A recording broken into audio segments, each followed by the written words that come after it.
Persons who are active in their walk of life. They're living aware of their purpose.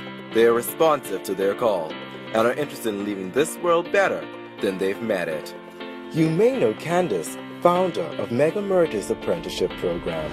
You may know Candis for work with recyclable design. But today, we'll learn more about Candis, the woman.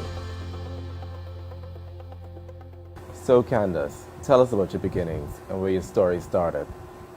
Well, my story started from I was a little girl with my grandparents.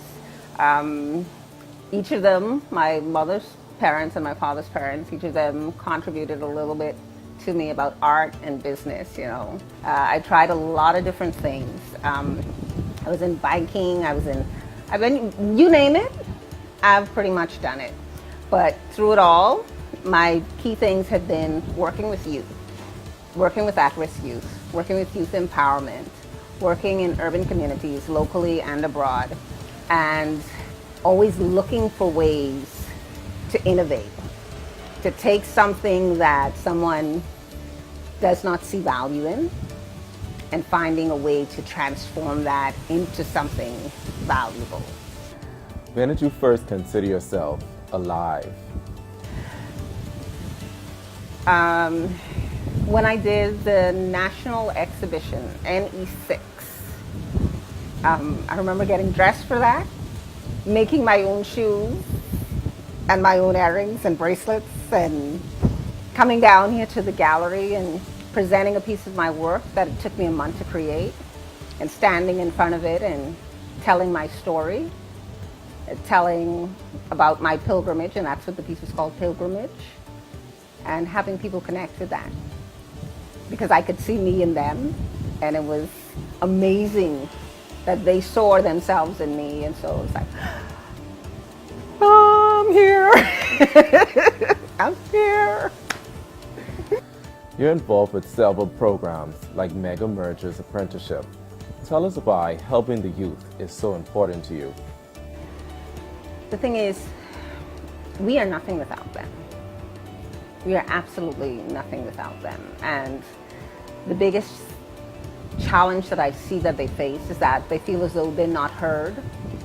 And so whereas they have solutions to problems that we're now facing, because they feel as though they do not have a voice, they are refusing to speak, or they are acting out in such a way that is having a negative effect. And so for me, it's like, listen, I gotta get you to talk. I gotta find out what's in here. We gotta find a way to draw you out, because I know that what this country needs is lying dormant. And we need it from here, out here, and living in this world. As Earth Day approaches, can you tell us about your brand, Cajubon, and how you make recycled items? Well, Cajubon this idea is derived from the work that I've done with Mega Merger's apprenticeship program. I challenged the kids that I work with. I said, you know what, you can start a business with nothing. And they looked at me, yeah, you're talking crazy again, Miss Marshall, but you know, we respect you, so we ain't gonna say nothing.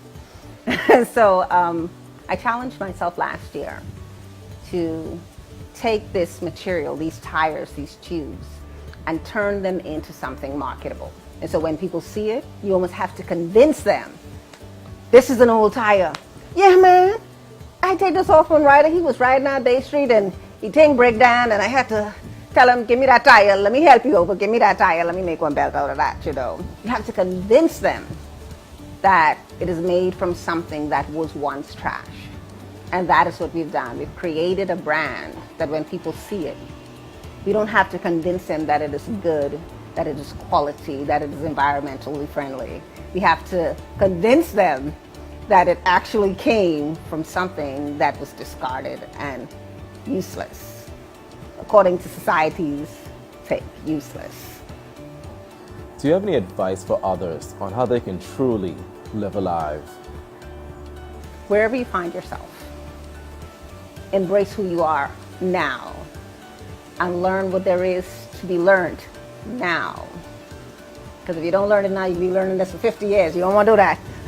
But if you embrace it now, you can move on to the next lesson, and you could become It's a shame when people live their whole life without ever being alive.